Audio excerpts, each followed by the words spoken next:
అహ్మదాబాద్ విమాన ప్రమాదంలో ఎంతో మంది ప్రాణాలు కోల్పోగా విమానంతో సహా కాలి బూడిదైంది. మృతులకు సంబంధించిన వస్తువుల కోసం విమాన శిథిలాల కింద సెర్చ్ చేస్తుండగా హిందువుల పవిత్ర గ్రంథమైన భగవద్గీత దొరికింది. ఎక్కడా కాలిపోకుండా, ఒక్క పేజీ కూడా చిరగకుండా ఎలా ఉన్న పుస్తకం అలానే ఉంది. ఇది చూసిన వారంతా ఆశ్చర్యపోతున్నారు. అయితే విమాన ప్రమాదంపై 6 నెలల ముందే ఆస్ట్రో శర్మిష్ఠ అనే యువతి ట్వీట్ చేసింది. 2025లో ఏవియేషన్ వృత్తి అద్భుతంగా ఉన్నా సేఫ్టీ, సెక్యూరిటీ పరంగా ఇబ్బందులుంటాయని, విమానం కూలింది అనే వార్తలు కూడా మనల్ని కలిచివేస్తాయని అని ముందే ప్రిడిక్ట్ చేసిన యువతి ట్వీట్ ఇప్పుడు వైరల్గా మారింది. అంతేకాకుండా భూమి చౌహాన్ అనే యువతి ట్రాఫిక్లో ఇరుక్కోవడంతో ప్రమాదం జరిగిన ఫ్లైట్ని మిస్ అయింది. దీంతో దేవుడు తనను కాపాడాడని ఆమె పేర్కొంది.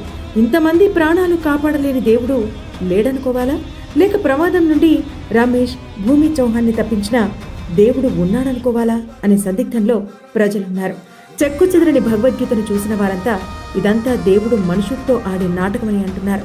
మరి దీని గురించి మీరేమనుకుంటున్నారో కామెంట్ రూపంలో తెలియజేయండి.